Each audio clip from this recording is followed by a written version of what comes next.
गोस्वामी तुलसीदास जी को भी राम जी तक नजदीक पहुंचाने वाले कौन थे? श्री हनुमान जी महाराज। गोस्वामी तुलसीदास जी का अगर इतिहास पढ़े तो आपको पता चलेगा कि वे जब मन में सोच रहे थे किस प्रकार से दिशा मिले, कैसे भगवान से मिलेगा, ये जीवन व्यर्थ तो नहीं चला जाएगा, जीवन आजीविका के लिए वे ज्योतिष का सहारा लेते थे।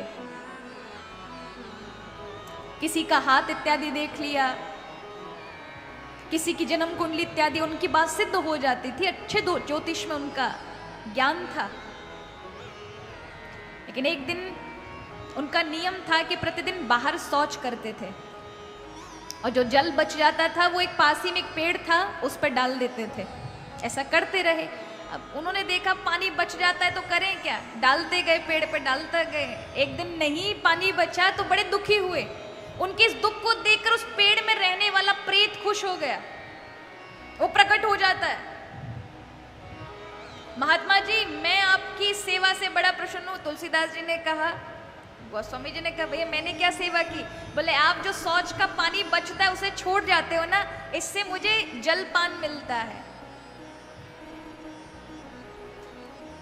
गोसाई जी ने कहा जीवन में कुछ लेने की हमारी आकांक्षा नहीं है, कुछ चाहते नहीं है, बस एक ही अभिलाषा है, राम जी से मिलन हो सकता है। प्रेत तो मेरा थर थर कांपने लगा। उन्होंने कहा राम जी का आप कह रहे हैं, अगर मुझे ही राम जी का दर्शन होता तो मैं प्रेत योनि में पड़ा होता। मेरे कहाँ वश की बात है, मैं राम जी का दर्शन कर रहा हूं। तो कहा ठीक है हनुमान जी का नाम सुनते प्रेत मारा 10 फुट आगे भाग गया। थोड़ी देर लौट कर आया।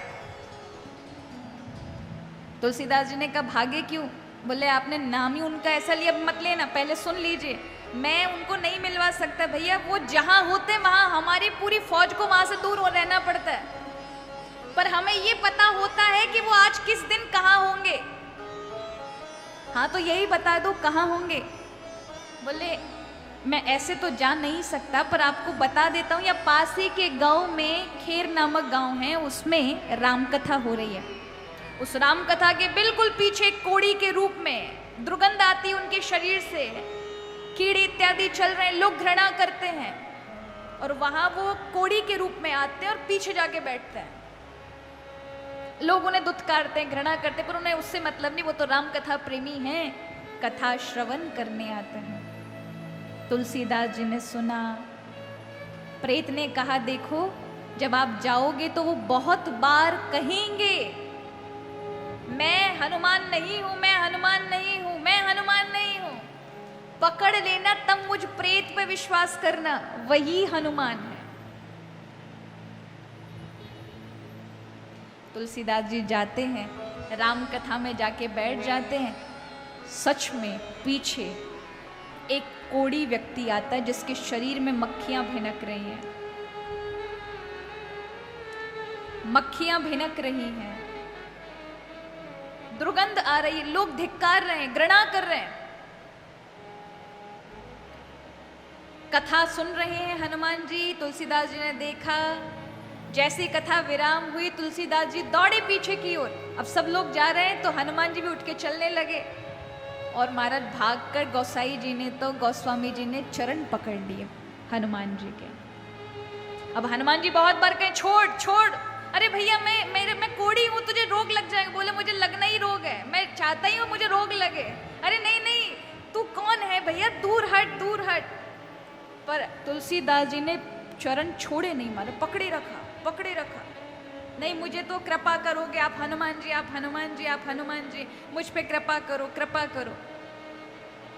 सारी भीड़ निकल गई, देखा कोई नहीं है। हनुमान जी ने इधर देखा उधर देखा, कोई नहीं है। कहा हाँ हम ही हनुमान हैं। बोलो चाहते क्या हो, उठो। तुलसीदास जी ने कहा प्रभु सिर्फ इतना चाहता हूं कि मुझे राम से मिलवा दें। गोसाई जी को कहा मेरे राम बहुत दयालु हैं, ये विश्वास करना तुम प्रयास करो। तुम्हें राम जी के दर्शन अवश्य होंगे, ये मैं तुम्हें वचन देता हूँ। और राम जी की ऐसा कह करके हनुमान जी अंतर्ध्यान हो गए। हर बार हनुमान जी ने ही तुलसीदास जी को अनेकों बार दर्शन दे करके तुलसीदास जी के जीवन के कई महान कष्टों से निवारण किया है। कई तो ऐसी चीजें हम लोगों को पता ही नहीं है। गोसाई जी के जीवन में महान कष्ट आया। एक बार अकबर ने उन्हें कैद कर लिया 40 दिन के लिए फतेहपुर सीकरी में, तब हनुमान चालीसा का निर्माण हुआ था। तब करोड़ों बानर फतेहपुर सीकरी में आक्रमण कर देते हैं और तुलसीदास जी को छोड़ना पड़ता है उस अकबर को। हनुमान जी की साक्षी मिलती है कि हनुमान चालीसा को जो पढ़ेगा